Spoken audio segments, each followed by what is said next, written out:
신한성강동 시간입니다. 하나금융투자의 홍준만 FA와 함께합니다. 안녕하세요. 네, 안녕하세요. 안녕하세요. 하나금융투자 홍준만 FA입니다. 오늘부터 이 PPP에 대해서 말씀드릴 텐데요. 사실 이런 내용이 좀 재미없긴 하지만 지금 굉장히 중요합니다. 저희가 올해를 PPP와 1대1로의 해라고 생각을 하고 있는데요. 그렇기 때문에 오늘부터 PPP와 1대1로에 대해서 말씀을 드리고 관련 유망 종목들도 함께 소개해 드리도록 하겠습니다. 네, 우선 중국 경제, 왜 PPP가 필요한가부터 말씀드리면은 올해 중국 정부는 연평균 6.5%의 성장률을 제시했는데요. 그를 위해서는 총 수요 중에 투자의 회복이 먼저입니다. 중국의 3대 유효소를 보시면은 투자, 소비, 지출이 10년도를 기점으로 급격하게 하락을 했는데요. 이 중에서 이 투자를 회복하기 위해서는 고정 투자가 먼저 안정적으로 회복이 돼야 됩니다. 그런데 장기적으로 중국의 3대 고정 투자인 부동산, 인프라, 제조업 중에서 좀 과잉 투자 논란을 피하고 현실적으로 확대 가능한 부분이 지금은 인프라 투자밖에 없습니다. 보시면은 제조업 설비는 현재 공급 과잉 문제와 구조조정 문제로 인해서 투자가 힘들고, 부동산 개발 부분은 지금 규제가 더 많아지고 3, 4선 지역의 주택 재고가 많아지면서 과감한 투자가 힘든 상황입니다. 그래도 다행인 점은 올해 들어서 조금씩 반등을 하고 있는데, 지금 이 인프라 투자가 올해 들어 급격하게 반등하고 있습니다. 이 부분이 바로 중국 투자의 인프라 투자의 변화, 바로 PPP 때문입니다.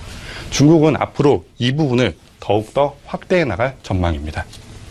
올해 이제 중국 인프라 투자 같은 경우는 PPP와 함께 1대1로라는 대상의 확대가 이제 포인트라는 것입니다. 그렇다면 왜 중국 같은 경우는 이 PPP를 지금 확대하고 있는 상황인가요? 네. 그 이유를 말씀드리자면은 현재 중국의 인프라 투자에서 정부의 의존도가 매우 높은 상황이고 지금도 계속 높아지고 있습니다.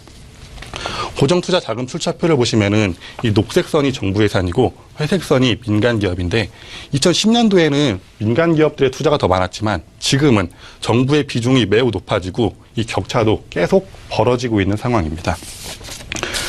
최근 5년간 제조업 경기 둔함이 좀 기업 부채 증가로 인해서 고정 투자에서 정부 의존도가 계속 높아만 져가고 있는 상황입니다. 이 상황이 현재 더 심화되고 있는 게 2016년부터 정부 주도의 국유기업이 전체 고정 투자의 대부분을 차지하고 있는 상황입니다. 보시면은 이 국유기업 부분만 현재 상승하고 있는데요. 다행히 16년기 후반부터 민간 투자가 조금씩 살아나고 있습니다. 부동산 경기와 제조업의 이익 회복으로 조금씩 살아나고 있긴 하지만 이게 앞으로 계속 지속될지는 좀 의문인 상황입니다. 거기에 지방정부의 상황은 더 안 좋습니다. 지방정부는 전체 고정 투자의 35%를 차지하고 인프라 투자의 70%를 차지하고 있습니다. 그런데 이 부분이 앞으로도 계속 이어질 수 있느냐? 그렇지 않다고 보고 있는데요. 지방정부 재정 수입의 대부분이 부동산 매출 관련입니다. 부동산 거래 증가율이 높을 때는 수입이 많아지니까 정부 인프라 투자도 같이 많아지고, 부동산 거래 증가율이 낮을 때는 수입이 적으니까 정부 인프라 투자도 낮아지는, 이런 부동산이 인프라 투자를 같이 변동시키는 구조적인 문제 때문에 그렇습니다. 부동산이 인프라 투자를 이렇게 변동시키는 상황에서 앞으로 부동산 규제가 더 높아질 거기 때문에 부동산 버블을 억제하면서 인프라 투자를 활성화할 수 있는 새로운 투자 방법이 필요해진 상황인 것입니다.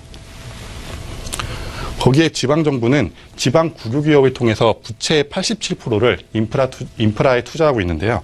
지방 국유기업과 함께 이 융자 플랫폼이 부채의 70%를 차지하고 있습니다. 그런데 이 부분이 현재 좀 심각한 상황인데요. 4조 위안 부양책 당시에 국유기업에 많은 자금을 지원했었는데 글로벌 금융위기 이후 상황이 좀 급변했습니다. 자, 국유기업의 총 부채를 보시면 이 왼쪽을 보셔야 되는데 2009년 이후로 급격하게 증가해서 2015년 기준 100조 위안을 넘어서고 있습니다.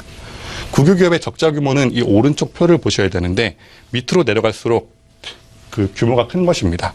그래프가 급격히 아래로 하락하고 있는, 즉 부채의 규모가 엄청나게 커지고 있다는 것입니다.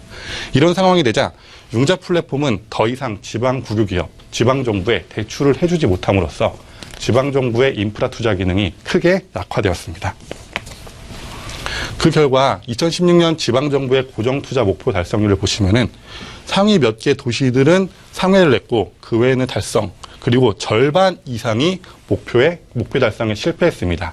작년에는 절반의 성공만 이룬 셈입니다.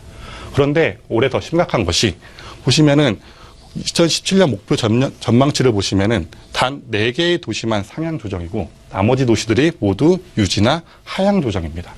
즉 올해는 작년보다 지방정부의 인프라 투자가 더욱더 안 좋아질 것이라는 전망입니다. 그럼 지금 지방정부의 상황이 별로 좋지 않다라는 것인데 이렇게 되기까지 그럼 뭐 지방정부의 자본이나 중국 중앙정부 같은 경우 지금 어떤 일을 하고 있었나요? 네, 이게 서로 도와가면서 그렇게 하면 참 좋을 텐데요. 사실 민간 자본은 좀 따로 놀고 있었습니다. 자, 민간 자본의 해외 고정 투자 보시면은 현재 마이너스권에 들어설 만큼 많이 하락했습니다. 반대로 이 해외 직접 투자가 급격하게 증가했는데요. 이 부분이 지금 현재 좀 심각한 상황입니다. 보시면은 중국 개인 기업의 환전을 위한 위안화 지불, 즉 사람들이 달러를 얼마나 많이 바꿨느냐 보시면은 2016년부터 급격하게 증가하기 시작했고 현재 올해도 많이 증가했습니다. 이게 올해 초에 좀 중국에서 많은 이슈였던 자본 유출, 외환 보유의 급감이었습니다. 중국 정부는 좀 이를 막고 내부 고정 투자의 수익 하락을 방어하기 위해서 PPP라는 새로운 투자 방법을 좀 도입하게 된 것입니다. 그렇기 때문에 정부는 이 PPP를 현재 강력하게 좀 진행하고 있는 상황인데요. 중앙정부가 이제 인프라 투자에 대해서 여태까지는 좀 한 발 물러서서 좀 지방정부에 맡기고 있는 상황이었으면은 2012년부터 인프라 투자 역할론이 부상하면서 그 비중을 점점 더 늘려가고 있습니다. 실제로 국가발전개발위원회와 재무부가 직접 관여하는 PPP 프로젝트가 현재 많이 증가하고 있습니다. 이제까지 중국 정부와 민간 기업이 서로 따로 놀고 있었다면은 지금은 손을 잡고 협력하면서 좀 해외 자본 유출을 막고 동시에 인프라 투자를 활성화시키는 것, 이것이 PPP의 핵심입니다. 이 빅 미라클이라는 영화 혹시 보셨나요?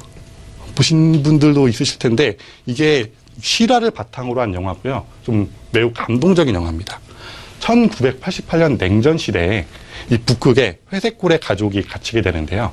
이를 구하기 위해서 마을 주민, 석유회사, 그린피스, 마지막에 결정적으로 그 당시에 사이가 안 좋았던 미국과 러시아가 힘을 합해서 이 고래를 구출하게 됩니다.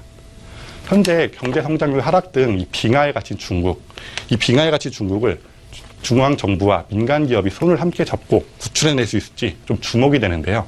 저희는 이 영화처럼 충분히 중국 정부를 좀 구출할 수 있을 것으로 보고 있습니다. 그렇기에 현재 이 PPP를 매우 주목하고 있는 상황이고요. 다음 시간에 이 PPP에 대해서 본격적인 시작 어떻게 되고 있는지 그 부분에 대해서 자세히 말씀드리도록 하겠습니다. 네, 중국의 PPP 사업과 관련된 내용들 살펴봤습니다. 추천 성강통 하나금융투자의 홍준만 FA와 함께했습니다. 고맙습니다. 네, 감사합니다.